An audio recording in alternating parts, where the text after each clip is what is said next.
Hey everyone, and welcome back. I'm Rick with PointsHawk. I'm excited about today's video. I've got a really cool one to walk through with you. I've got a couple of travelers who are looking to visit Tokyo in October, and they need some help finding flights, using their points and miles, while hopefully saving some cash in the process. So let's walk through the details. First of all, again, they don't have a ton of points, but they would like to use them to both fly to and from. They're starting in Los Angeles. They're flying to Tokyo. Their dates are around October 1st to October 22nd is when they want to travel. They do have flexibility. They're wanting to spend at least 10 days, so we've got some room to try to find something that would work well for them. They do need to get back before October 26th because, they got to go back to work. So apparently that's a thing. There are two travelers that will be going. For points, they've got 134,300 Chase Ultimate Rewards, 49,200 Amex membership rewards points, 9,200 Capital One miles points, whatever you want to call them, and then 41,700 Atmos points to work with. From a priorities perspective, they're first focused on getting the best points deal they can with the points that they have. Want to use as few of them as possible. Again, they want to try to go both ways, and they recognize that they don't have a ton of points, so it's not like they can get really premium level seats. They also want convenience is their second priority, meaning they want to try to limit positioning as much as possible. Honestly, that shouldn't be that hard if they're flying out of Los Angeles and flying into Tokyo. There's a lot of good routes there. Then their third priority is minimizing their cash cost. Not as concerned about that, but obviously they want to get good value for their points. And then finally, comfort. They're not focused on premium seats. They want to use their points to be able to get as many miles as possible through the points that they have. So, and if they've got some left over afterwards, all the better. After looking up the round trip price for two people from Los Angeles to Tokyo and back again, they're looking at about $2,500 traveling in economy. And that's, again, if they just paid cash both ways. So let's see what we can find them. We are going to start once again with Seats.Aero. I'm not sponsored by Seats.Aero, but if I ever get to the point where this is popular enough that somebody from Seats.Aero looks at it, hey, I'm open to sponsorship. Just keep that in mind. But anyway, we're going to start with searching for LAX to Tokyo. If you are not aware, there are actually a couple of airports in Tokyo. There's the Haneda and then the Narita International Airport. I'm probably killing those names, but both in Seats.Aero and in a lot of programs, you can actually search for both just by using Tokyo. Now, that's not the only place we're going, but since our travelers are looking to go to Tokyo, we'll start there before we look at any positioning options there and see if we can find something decent that works with them. For the dates, we're going to start with the outbound flight of October 1st-ish. They did have some flexibility there. We'll do this for 3 days and see what we can find over 3 days on either side, just so we can capture in some potentially lower travel day options. All right, let's see what we can find. Now, in this situation, our travelers are primarily looking for the best points deal. So they are less concerned about the comfort. Comfort's actually at the bottom of their priority list. So, we're going to look and see what kind of premium and business class options there are just to see if there's this ridiculously crazy good deal. But really, we're probably going to be focused on economy. One of the nice things is even if they do economy, they can potentially pay a little bit of cash to get a nicer seat. So that is always an option for them. But we're trying to save them points, recognizing they don't have a ton of points available. And we've got a couple of different options here. Most of their points are with Chase. They did have about 41,000 Atmos points and then about 49,000 Amex points. Those are probably not going to be huge for them, but we'll give it a try. We'll just see. We'll include programs that include both of those as well. Now, if we look at the economy options, well, just for fun, see what our business class options are. Yeah, that's pretty pricey. That's per person. Blech, we don't want those. No premium options really there either. that are showing at least in seats.arrow. Remember, not everything shows up in seats.arrow, and we're going to check out some other options potentially if we can do that. We can find something decent here. Um, Now for economy is where it gets a little bit interesting. We've got some options through Qatar. And you're thinking, but Qatar, why would Qatar Airlines from Tokyo, from Los Angeles to Tokyo? That's because we're not actually talking about Qatar Airlines. I'll bet you. We're talking about American, a nonstop from LAX to HND for 25,800 points, which is all well and good. Obviously, we can't book directly with American because Chase and American Express don't transfer to American. So that's why we're not looking at those. But we could potentially look at Qatar. So that is an option there and see what those look like. So we'll check out Qatar Airlines to see what we'll check out the American Airlines flight booked through Qatar to see what that looks like. And then, now this is also an interesting one. A lot of people don't realize this. So this is Flying Blue. Now, interestingly, here, this actually is flying with Delta. So another partner airline type of situation where you've got some options here. It's only $33 in taxes and fees, thanks to Delta's taxes and fees, rather than Flying Blue, which oftentimes is more expensive. But that could potentially be an option as well. These are the direct flights. You'll notice Seats.Aero recently changed their color scheme a little bit. So now we see direct and then we see indirect.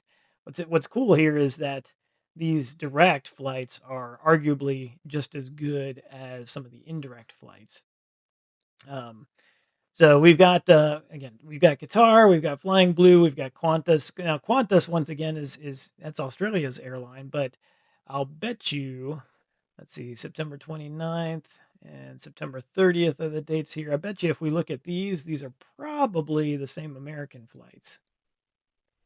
Yep, same American flights, LAX to H&D, 5 seats available. So we've got some options here. You can see that this is also theoretically available through Japan Airlines. It's a different flight that you could book through Qantas on Japan Airlines, which would take you from LAX to Osaka. But that's more points, and we'll see what that looks like there. All right, so looking at Qatar, we do have the option here. Now, when I searched, I had to search by one passenger. Funny little eccentricity with Qatar. If you change it to multiple passengers, obviously we're looking for two people. The you have to have those individuals set up as companions already on Qatar's side, which is kind of annoying, quite honestly. So, see, it won't let me do this. Change number of passengers there. More passengers in your flight search than in your friends and family group or list. So you actually have to set that up in advance before you can book anything through Qatar if you're doing for more than just one person. But I know there are enough seats there. So if I can find one, then this technically would be an option here as well. So there is an option. It's the one we were looking at from LAX to HND. So that would be a nice nonstop. Economy 25,000 points, 25,750 points. Um, Now, for this, I can't go any further with Qatar. And one of the tricky things is that it's going to show you, it's not going to show you what the taxes and fees are. Little tricky way around this a little bit is there are ways that you can kind of look it up to guesstimate what that would be. But one pretty easy way is that a lot of times Qatar and British Airways are going to have the same taxes and fees for partner flights. So if we just go over to British Airways and look it up, if we can find the same flight, we'll see the taxes and fees there, and it would be pretty similar for Qatar. So let's just check that out. Okay, looking at British Airways, we see we do have, again, we're looking at the 2nd of October. There were a couple of options on the 30th and the 29th if we went to look that up. But we've got the same one. We can see here on British Airways, we've got 7 seats left. So there would be plenty of options here. Interestingly, if we do that, it's really not that different. This is for 2 people. This is 57,000 Avios. Which you can transfer from pretty much every program, can transfer to British Airways. So both the Chase, the Capital One, the Amex, They didn't have Capital One, but they had Amex and Chase. Those could all go towards Avios. And then Avios, unlike just about any other program, you can transfer from one program to another. So Qatar uses Avios, Aer Lingus uses Avios, Iberia uses Avios. There are several different European programs that use Avios, and so you can actually transfer between those programs. So even if your card, like United, Chase's Ultimate Rewards points don't transfer directly to a couple of Avios programs, you can transfer to British Airways and then get them over where they need to be. So that's just something to keep in mind as well. In this case, though, so 57,000 Avios for two people, and then $949 total for two people. So that would be about $474 per person, and that would be pretty close to what it would be on the Qatar side. So that's pretty pricey for taxes and fees. So just that's important to note as well. That flying blue option was another possibility. If you remember, we were looking at Delta. So let's take a look at that. The Delta flight we were looking at through Flying Blue that was on October 3rd. Let's just make sure that's available and then go check that out. So unfortunately, when we went and looked at Air France, the third isn't showing there. If I go back to seats.aero, we saw this flying blue here, but in typical fashion, if I take a look at that, there's only one seat. So that wouldn't cover the two seats that we need for that piece. So that's unfortunate. All right, so that's not a great option there. Since our travelers have some flexibility in their travel dates, we're going to check and see if we can find. Well, that one Delta flight on the second was only for one seat. We're going to see if we can find something that is around that date a little bit easier through that Air France Flying Blue option. So one trick, if you've not seen this before, when you're on that page, when you're on your Air France's page, if you put in where you're wanting to go, but and actually, I'm going to change this out to Tokyo just to see if we can get a little bit broader. But if you if you clear dates completely, and then have the number of passengers. When you do that, it's actually going to open up the calendar that then you can see what that looks like for in our situation for two passengers on departing flights. And we're looking at October, so we'll go over to October and let's just see what our options are. It's funny because this says 84,000 miles. This is where things get a little tricky with the calendar piece. But if we notice, we actually have a couple of options for less than that, 72,000 miles, which is more in line with what we saw for that one seat on the third. So we've got some flexibility here. So we're going to take a look at the one on the ninth because our travelers may be willing to delay a little bit to get a better deal. When I do that, we have one of those direct flights from LAX to Tokyo. 72,000 miles. So that's right in line with that 36,000 miles per person. And as far as taxes and fees go, okay, this one's way better taxes and fees, $67, and that's for two people. So that is way cheaper than that Qantas option that we found earlier there. Since they can't transfer to American, we've got to look at those other options. And unfortunately, those all seem to have higher taxes and fees. Like we're talking close to $500, over $400 per person, which is just not great.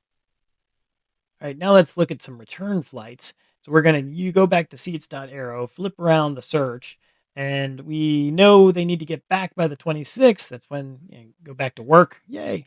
So we're going to back this up a little bit, still keep a few days on either side to see what our options are, and then do a search there.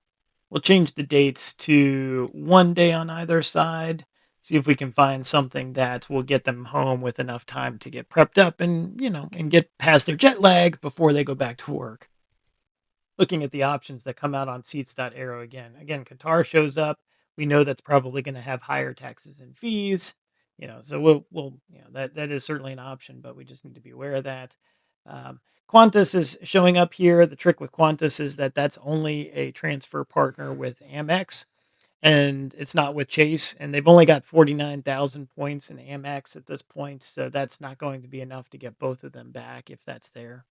Um, so Now, Flying Blue, we'll just go and do the same thing we did before. The nice thing about Flying Blue is that you can transfer from Chase, you can transfer from Amex, you can transfer from Capital One. But they have points in all of those. So even if they've used a bunch of points on their outbound, they could combine points and get them over to Air France Flying Blue and and use that in order to book the flights back again. So we may even have enough points to get us home. So let's just check that out again. Let's look at the calendar and see if there are any decent dates that could work for them. Looking at the calendar, we've got a couple of dates here that might work. There's, flying, and this is looking at the flying back from Tokyo to Los Angeles in economy. We've got 72,000 miles showing on the 23rd and on the 25th. Now, the trick is flying back the other direction. Um, we just want to make sure that you're going to probably end up on the same day thanks to the international dateline. but but we don't want them to be flying in on the 25th and then they got to go back to work on the 26th. So let's take a look at the 23rd. That would be a very reasonable time for them to be potentially flying home, especially if we get another direct flight. Looking at this, sure enough, there is a Delta flight available here. It is nonstop from Tokyo to LAX. Only $158 for two people and that 72,000 points. So if they combine, for total for outbound and return, we're looking at, what is that, 144,000 points. So again, I know they Chase points, they only had 134,000 points, but they had 49,000 Amex and 9,000 Capital One. So among all three of those programs, they've got plenty of points to be able to book all of these tickets. So that's actually really, really good. So we'll take a look at that. Now, just for fun, just to show you why, with Chase, they couldn't book directly through Delta anyway. Technically, they could transfer American Express points to Delta, but just to see what a difference it makes booking with a partner sometimes, let me show you what it looks like on the Delta side. Okay. So again, if we're looking at that 4:35 p.m. outbound direct flight, we go and look at Delta. Here's that same flight, nonstop. That's really, really nice. 70,000 points per person versus 36,000 points per person with booking it through Air France. It's the same exact flight, same exact seat that you'd be booking here, but it's just way cheaper to book it through Air France instead of booking it through Delta. Again, we couldn't have transferred over to Delta. We could have transferred only part of the points from Amex over to this, but it's just not even worth it. Air France is going to be a much better deal to book through that in order to get on that same flight. So that's the power of partner programs for you. Well, the good news is that wasn't as hard as I thought it was going to be. We were able to find a couple of really good options, particularly with the Air France Flying Blue. Those are going to be really good options to get them there and back again. Unfortunately, with the number of points they had, especially with Amex, there may have been some other good options through specialty carriers like Japan Airlines directly or ANA.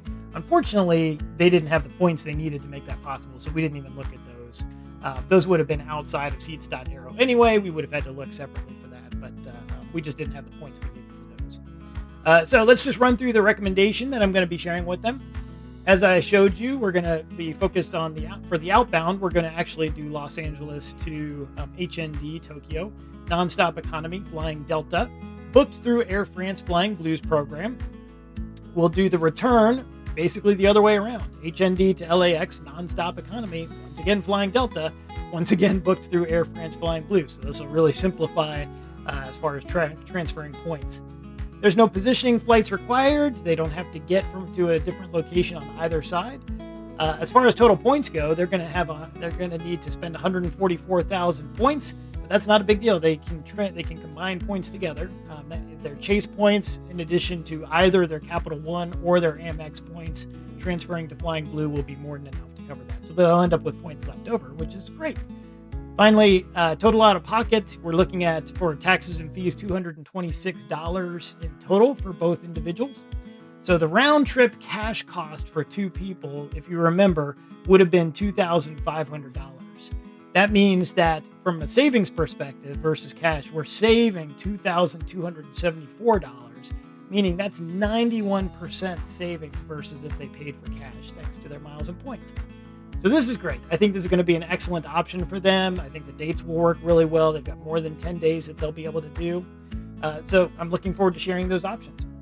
For you, if you don't mind, be sure if you want to follow along with more of these and see more of these videos in the future, make sure you like, subscribe, click any of the other buttons down there so that you can see future videos as I help people travel better with their points and miles. If you're new to this and you're overwhelmed, or maybe you're just not a points and miles nerd like me, or maybe not yet, I do encourage you to check out pointshawk.com. It's my website, and you can see how you can reach out and set up even a free consult so we can talk about how I may be able to help you if this just isn't what you want to do for yourself. Until next time, good luck snagging those flights.